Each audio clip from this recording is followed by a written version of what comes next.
Well, I do declare this is the 30th episode of Fresh Floppies. I say it again. Every time. I do it too.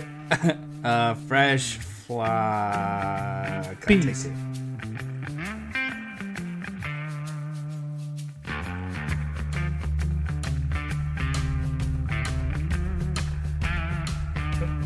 Which part are we doing? The actual, the beginning of the show.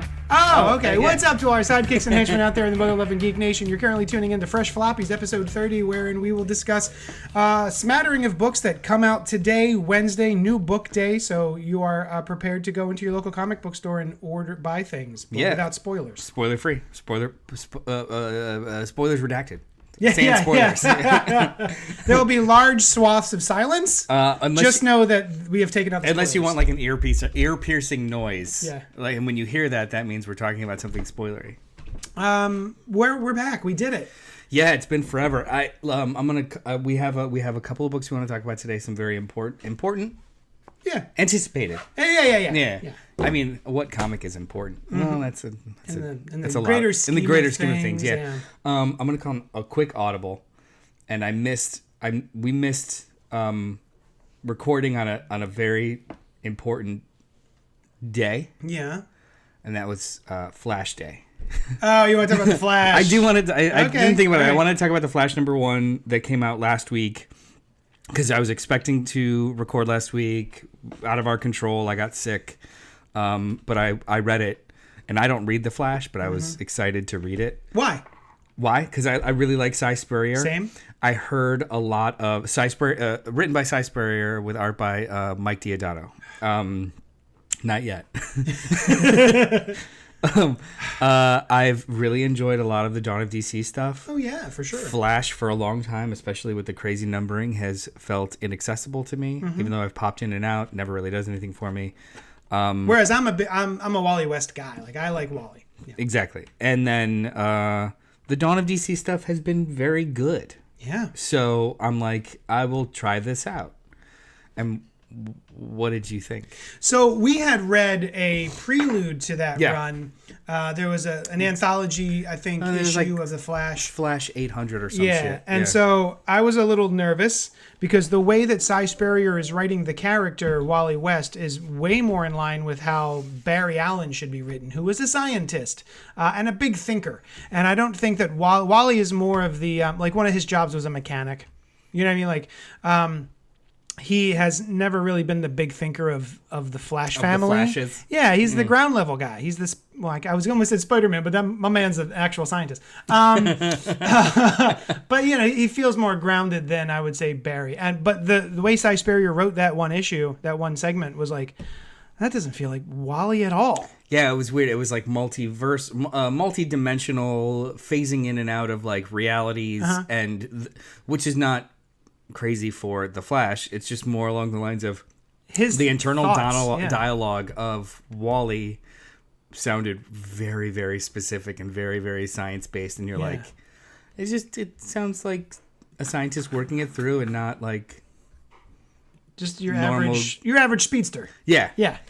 But then I read the first issue, and I was also very nervous because I hate Deodato's art. I hate it so much. I'm not really a fan. I don't usually say I hate something, but I get so frustrated when he shows up that it actually detracts from my enjoyment of a thing. I used to like Mike Deodato. Sure, but way back before whatever it is that he's doing now. When it was more drawing. Yeah, and less tracing of 3D models. And when the panel progression was normal or organic as opposed to 400 panels a page. Yeah. It looks like you're looking through, it feels like you're looking through prison bars.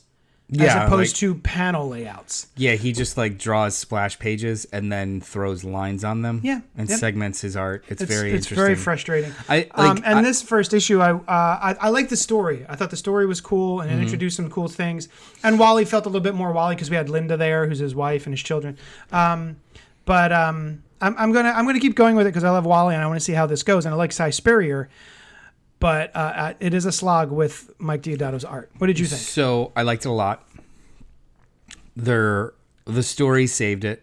It was so very interesting. It was mildly body horror. It was very creepy. it was darker than I thought it would be with his relationship and stuff. Wally's a bit of an idiot, and that's okay. Yeah. There were sequences where I forgot it was Mike Deodato drawing. Oh. And that's a benefit. That's like the story was really good. Right. So you're so engaged with what you were reading that you weren't. But then there would be like random rips back to reality when you like just in the foreground is a hand the size of an oven mitt. Yeah. Yeah. The very first, I'd never do this. I never make fun of someone's art, and I never post about it usually. But then the very first panel, if you can call it that, the fifth panel, which is actually the first panel because the other panels are just lines, is a hand that looks like it was drawn by AI. It does look like a noodle hand. It looks like it looks like the character is wearing gloves. Mm-hmm. But it looks like all of their fingers are the exact same length and width and girth. And also there's an extra one. Which is not how hands work. Yeah, there's like an extra finger in there. And it's not like a background element, which would be fine. It is literally a close-up of a hand. Yeah. So I was like, oh, fuck. I'm getting a very specific vibe when I read that book, and it is Immortal Hulk. Oh. There is a weird horror element to this first issue of The Flash that it was intriguing enough. Mm-hmm.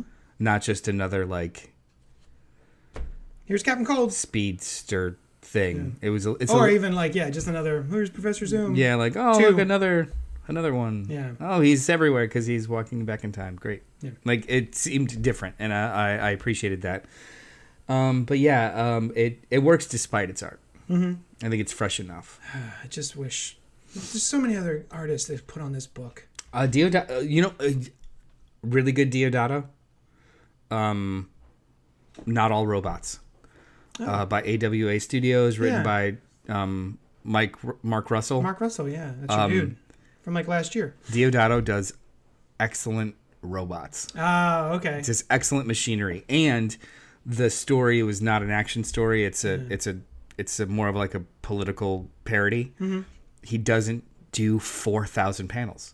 It's just paced nice. Like a normal comic. Well, speaking of robots.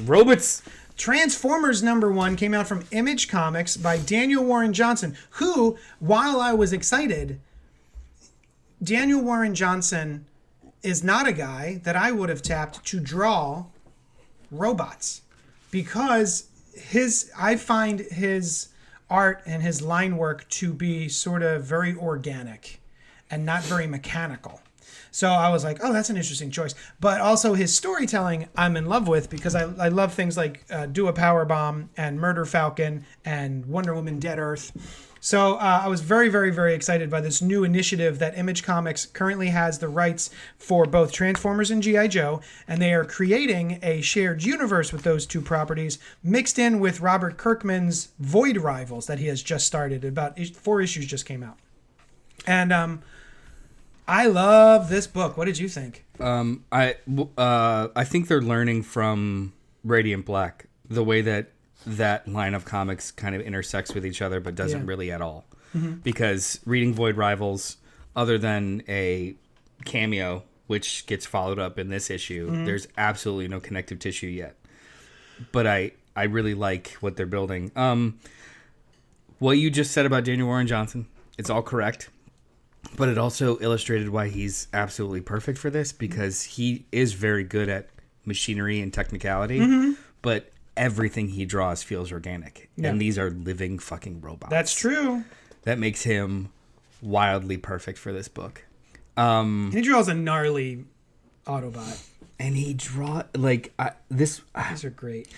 This is the coolest thing I've read. Yeah, this is straight fire. I was delighted the whole time. I read through it twice. Oh, yeah? This is even phenomenal. Just flipping through it now, I'm like, oh, yeah. Ooh, look at that. Look at that. And, I can't even tell you I understood everything that was going on. Oh, yeah? Well, I'm not that steeped in lore. Okay. So, the machine that was waking them all up in different order and blah, blah, blah. I'm like, maybe that's a thing. I don't care. Yeah. Because it doesn't matter. And then there's a couple of story beats that are like, what the fuck? It was wonderful. This was straight wonderful. Whether you like Transformers or not, I would recommend this to everyone. Yeah. Absolutely everyone. It's fun. Did you order extra for the shop? Of course. Yeah. Yeah. This is It's a big deal. It's a big deal. Yeah. Like Void Rivals. I also caught up on Void Rivals this week. Oh, me too. Before, because I read this and I was like, oh, you know what? I'm behind 2 on Void Rivals. So I caught up with that. Another great book. Another great Kirkman story. Yeah. I'm really enjoying it. It's that's unfolding in its own like kind of special way. With like every issue seems to have a Transformers, because they're all out in space, so none of the G.I. Joe would be there, but a lot of different Transformer cameos. Yeah, but they're so inconsequential. Yeah, there's like the two. The Quintesson shows up. There's two. And the pig dude, I forget the pig guy's name. That pig guy. Yeah. But who was it? Soundwave was in there, right? Was it? Was he? Was the one with the weird? No, that's Shockwave. Shockwave. The guy who's left behind on Cybertron to protect everything, to protect Cybertron is there. Yeah, but in Void Rivals, there's literally like a B plot that doesn't matter yet, and it's the pig guy trying to like sell off a Quintesson to to Shockwave. Yeah. Anyway, sorry. This book is phenomenal. Yeah. Everything about it, like the pacing, the art, I can't talk. Even so, I love Daniel Warren Johnson is very much a foreground kind of action person. So like there are panels where everything in the background will just straight up disappear because he brings the action forward. Yeah. Like my favorite. So you've got 2 teenage kids. Well, they're a little older. They're talking about going off to college. So maybe they're around 17, 18. Who discover and then try and help him out. He's Optimus Prime is being tackled, clutched, can't reach his gun, and these 2 teenagers run towards the gun to push it towards him. Yeah. But it's the size of a car. Right. I'm like, how are they moving this thing? But the idea of everything in the background fades away, and he's got this way of focusing on like what actually emotionally matters in the panel. Yeah. So like he'll just drop out all background, push forward. Other artists do this, and it's almost like a cheat because they don't want to do backgrounds. Does not feel that way here. No, DWJ has this like. That's right. I'm gonna go with DWJ. Dwaj. He just instinctively knows what's most emotionally important per scene, and will focus on that. Fuck everything else. And everything is moving. It's at no point unless it's supposed to be still. Like if there's an action scene, I feel like the comic is moving. That's how good he draws. Is this how other people feel when they read manga? Oh yeah, maybe. I don't feel that when I read manga, but I feel that when I read this. Yeah, same. Yeah. I highly recommend. This is fresh AF. Yeah. Absolute pick of the week. I loved it. Can't be higher. Yeah. Now, you've got something that you read that I have not read, which I believe is Birds of Prey #2 by Kelly Thompson and an artist who I've forgotten the name of. Leonardo Romero? Yeah, that's it. I believe. Am I getting Leonardo Romero? Yeah. Nailed it. This continues to be a very delightful, wonderful book. We talked about the first issue a month ago. Yeah. And I loved it. Nothing has changed. Like there's a very specific way in which these 2 issues have been paced out of playing with the interactions between these 5 very different women. And it's comedic. This reads like the Suicide Squad movie, where everyone is very distinct. Everyone has their own kind of cross to bear, and they challenge each other constantly. John Constantine. Yeah, Constantine shows up. I didn't know he was going to show up. Someone else shows up, but there's one panel that's been we learned in the last issue, Dinah's sister, adopted sister, air quote sister, I'm not sure, who is was raised by and now is being hunted by the League of Assassins, has been stowed away on Themyscira. Someone from the future has let Dinah know that her being on Themyscira will result in Themyscira being destroyed. Oh. So whoops. She has a mission to... I know, right? Oops. Did I do that? She wants to sneak into Themyscira, take the kid, sneak out. And I'm sure it goes off without a hitch. Yeah, super easy, super barely an inconvenience. There's if there's anything true about the mascara, it's that it is notoriously easy to get to. Yeah, super penetrable. It is the most penetrable Paradise Island. Yeah. But there's some interactions between they're all over Twitter. Like people are sharing. Even Kelly Thompson shared a panel from this book where Harley Quinn asks, "I got an idea. Why don't you talk to Wonder Woman?" Yeah. And Barda points at her and says, "I think the clown has a good idea." Yeah. Like there's these wonderful, and that's not even a spoiler. It's just one example of these awesome interactions. Like again, I think I said this last time. It makes me think of the best of Bendis. He takes disparate characters, puts them in a room, and they all interact they bounce off of each other and like in a way that feels natural for these very different people to be bouncing. Kelly Thompson is so good at this. Yeah, man, I love Kelly Thompson. I don't think she gets the prop she deserves. No, this is awesome. This if the quality continues, this is up there. Birds of Prey run. Nice, stuff. Awesome. Yeah, I can't wait to read it. And the art's fantastic. Yeah, the art. They're of course still doing the same sort of. Everything is washed out and old looking. Like it's modern art, but it looks like it's been colored with old school coloring techniques. Yeah, and markers. Almost. Last issue was a little bit more talky. Didn't really get a chance to see Leonardo Romero's kind of like how he handles action. Yeah. Awesome. Yeah. Absolutely awesome. Oh, that is awesome. Yeah, we're talking Double like page spread. Bruno Redondo style kind of pacing and layouts where he'll mess with the panels or put progression in a splash page instead of a splash page beat. There's some artists that make splash pages just very static. Yeah. But some will treat the splash page as like indicating motion within the scene. Mm-hmm. He'll do stuff like that. It's really fun. This is really, really fun book. I can't wait to read it. It's wonderful. Awesome. I read Star Wars The High Republic, Shadows of Starlight, #1 by Charles Soule. And... Is this phase 3 or 2.5? Ibram Roberson? Ibram Roberson.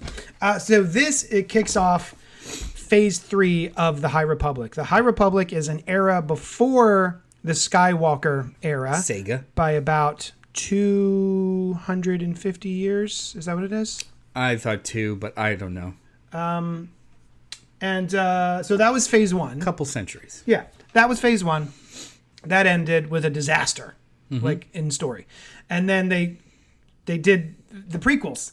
So phase 2 was about 100 years before that, where we kind of find out the origins of some of the things that have been going on in phase 2.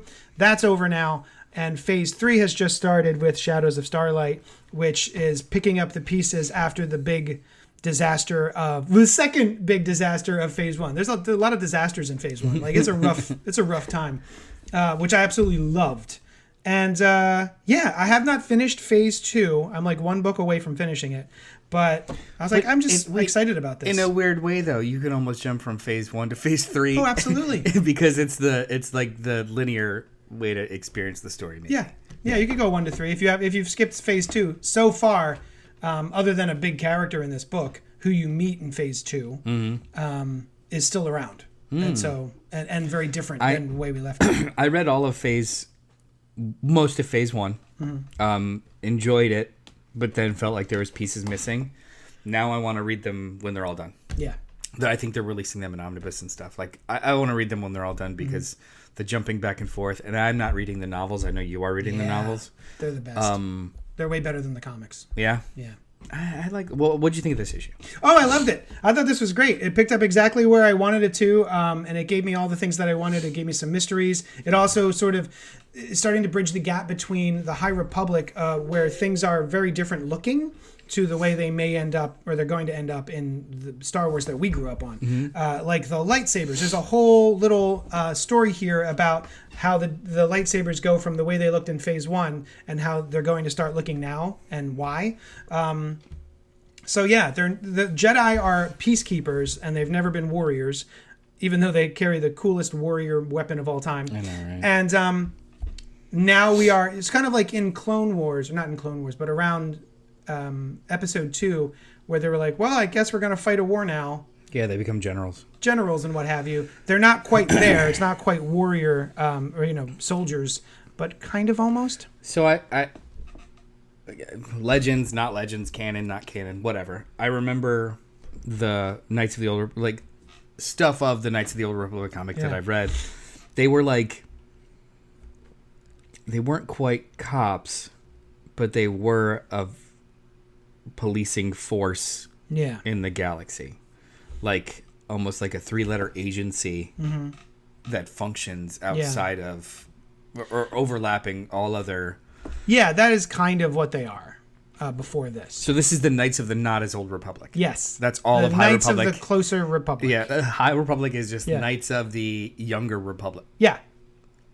Old. They're middle-aged Republic. They're more monks here. With they also do handle things like that. If there's problems, they go to places to try and help.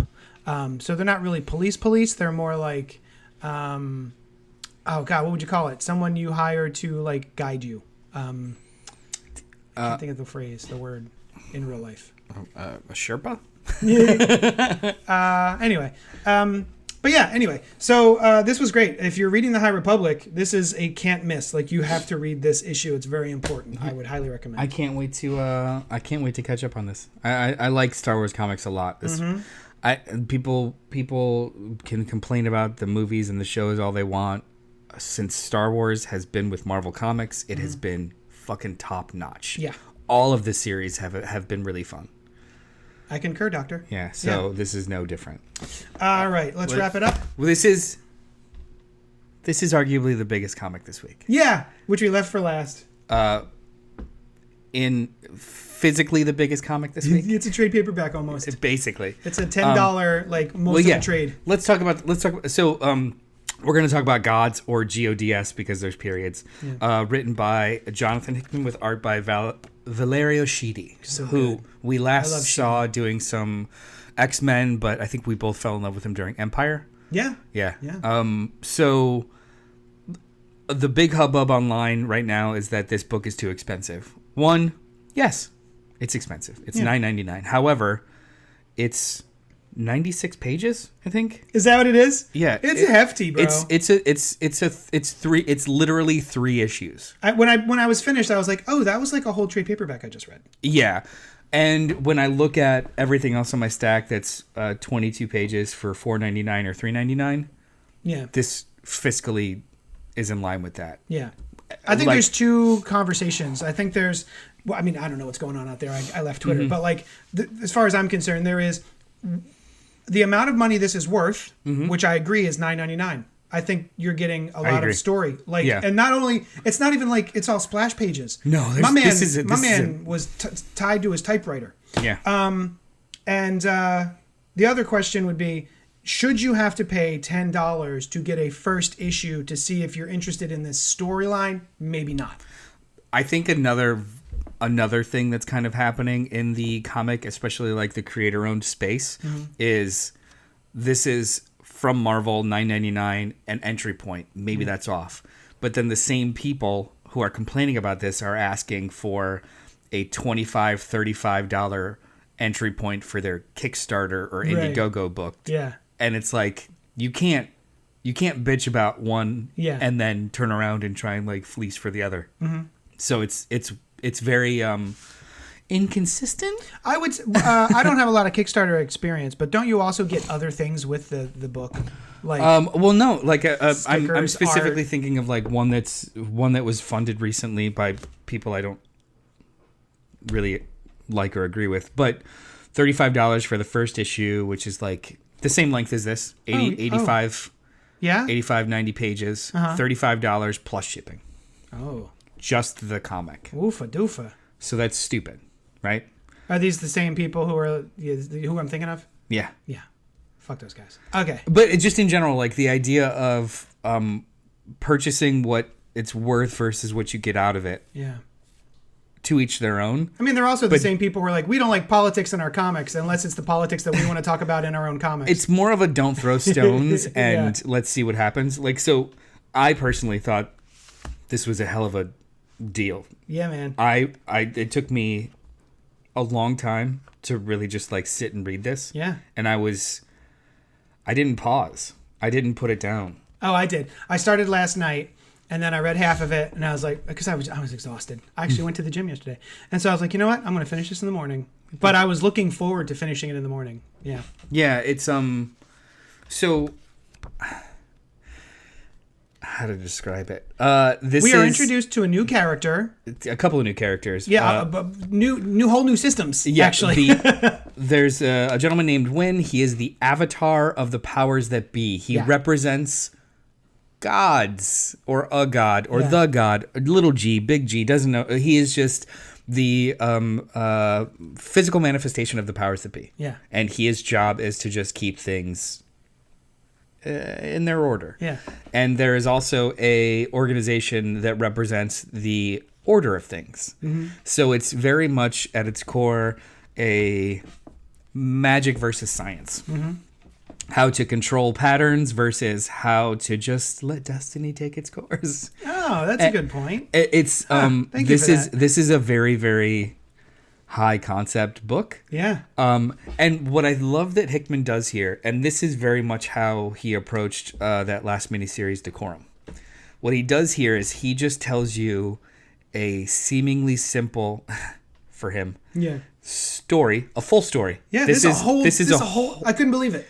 I was like, we're done? This is a whole full story. In it, he introduces this structure and these characters, but there is a first, second, and third act. There is a inciting incident, a big old climax. Everything's done. You literally could just like stop here and be like, I'll see those characters again someday. That's why I was like, I just read a whole graphic novel. Yeah.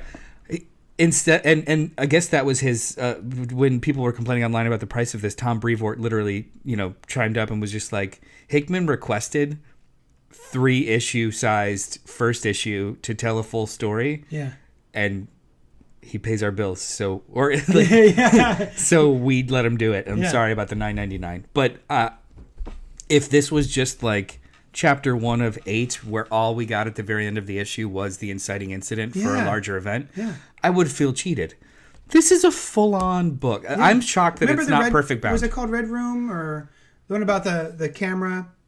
It was a graphic novel that came out. It was a hardcover little graphic novel. It was Dark Room. Dark Room. Yeah. It felt like that, where you're just like, oh, okay, I'm done. And then there'll be another one. Yeah. Yeah. And subsequent issues after this will not be $9.99. They're normal sized and they're just normal priced. But this first one, I love that he decided to bring us into this world with a full tale. That's awesome. Which is just, also, so happy. I kind of want to say, I was not excited for this. I read Transformers. As soon as the top of the stack this week was Transformers, I didn't finish unpacking all the books before I sat down and read Transformers. And then G.O.D.S, I was like, well, all right, I guess I'll read that one. I like Hickman. But his Ultimate Universe stuff that just came out, I found to be kind of it's like boring and useless. I was just kind of like, it was fine. There's two Hickmans. Inside every Hickman, there are two wolves. Yeah.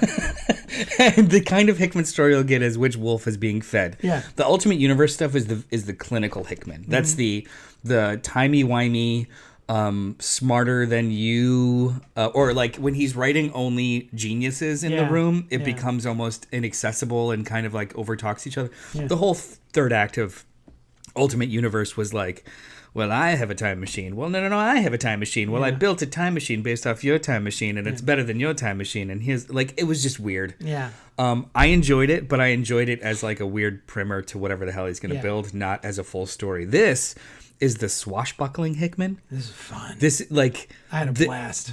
This was romantic. This was action packed. It was fucking funny. Yeah. It was very, very funny. The last time other than Decorum, this reminds me of when he wrote New Mutants for like 5 issues. Yeah. Where it was a jokey book. Yeah, it was fun. And it was wonderful. Yeah. I'm shocked how much I liked this. I laughed out loud. I won't spoil it, but the fishwoman going, yes, we would never do that. Yeah. Come on. I loved his... You'll get it when you read it. So the Wynn, who's the avatar of the powers that be, he is... the agreement or the system that is in place is that his companion has to be a representative of the order of things. Yeah. So his sidekick is this foil, this kid who is constantly over-explaining or not getting jokes. I think he is. He's on the spectrum without saying it. He like coded to be on the spectrum where it's just like, you know, he'll say hello to somebody and be like, "Oh, where you been?" And he'll just be like, he'll flippantly answer 5 paragraphs, and the companion will give like a full detailed explanation of where he's been, and it's just like, and all you have is Valerio Sheedy's facial expressions and acting to like pull the joke off, and it's just gangbusters. It works.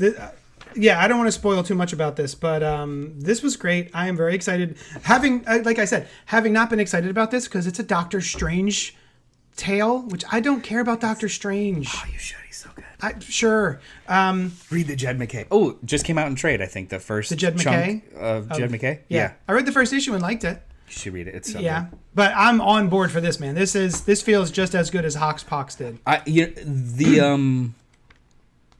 Which is House of X Powers of 10, the big book he did for X-Men about 6 years ago. All of the previews for this book highlight Doctor Strange and Wynn. Yeah. Doctor Strange is in 3 scenes. Right? 3 fucking scenes. Maybe that's why I liked it. But give me your eyes. Like, who talks like that, man? Shut up. This is this is top-notch comics, man. This is so good. I was so wildly surprised and happy. I think I hoped for it to be good. I didn't expect it to be this fun. Yeah. I am actually going to reread it because it was so chunky. It was a soup you could eat with a fork. It's girthy. Yeah. Is that it? Oh, also Fresh AF. 2 Fresh AFs. This is a banner week in comics, man. This is so good. Yeah. I can't wait to read Birds of Prey. Also, I will push this on people. Yeah, speaking of what are you excited for this week? I'm excited to read that Birds of Prey. And then there is a Halloween one-shot that came out from DC called DC's Ghouls Just Want to Have Fun. And it is just a Halloween special with a bunch of different talents doing a bunch of different stories in the DC universe. The very first one is drawn by Tyler Crook, who I like very much. He's wonderful. Everything. He's my favorite part of Harrow County. Yeah. He's the guy behind Harrow County, or one of the guys behind Harrow County. So I'm excited about that. Was that the Gentleman Ghost?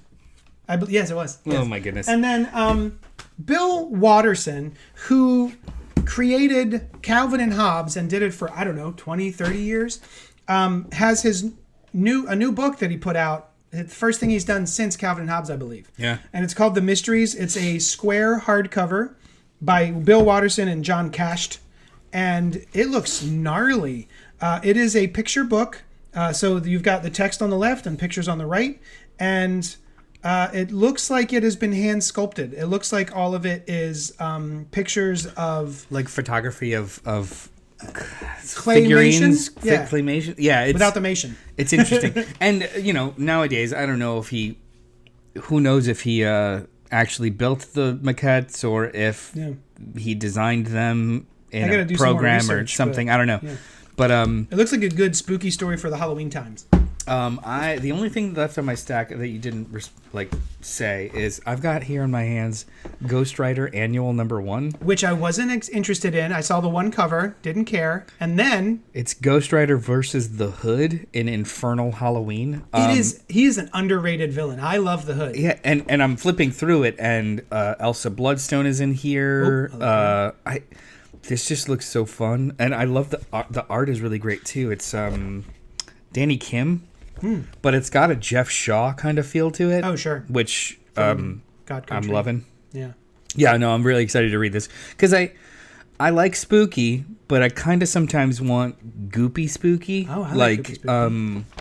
Playful spooky. Yeah. Like, I don't need... ghost stories and comics don't really do anything for me, but, like, monsters and body horror and goopy. Did you read Werewolf by Night? No, the one-shot? No, me neither. Is it good?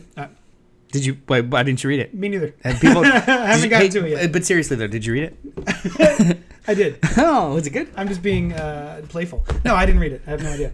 All right. Yeah, that's it. We'll talk to you next Wednesday morning. Oh, we'll talk to you tonight, actually.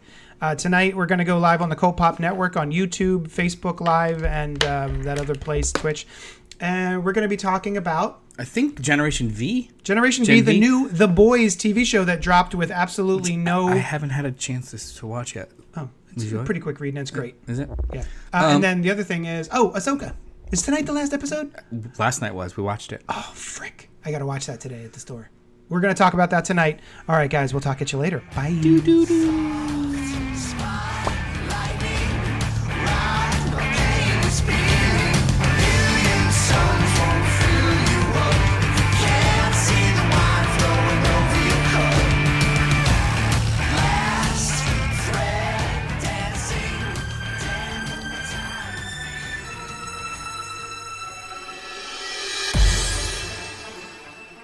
Thank you for listening to the CultPop Network, home to podcasts, live shows, and a whole lot of fun stuff for every flavor of fan. Follow us wherever you find your favorite podcasts, and be sure to join us live every Wednesday night at youtube.com/CultPopGo at 8 p.m. Eastern. While you're there, be sure to subscribe to the channel and hit the bell icon so you'll know when we drop new Thunder Rounds and episodes of Fresh Floppies, a spoiler-free show about single-issue comics released each week. Until then, we'll talk at you later.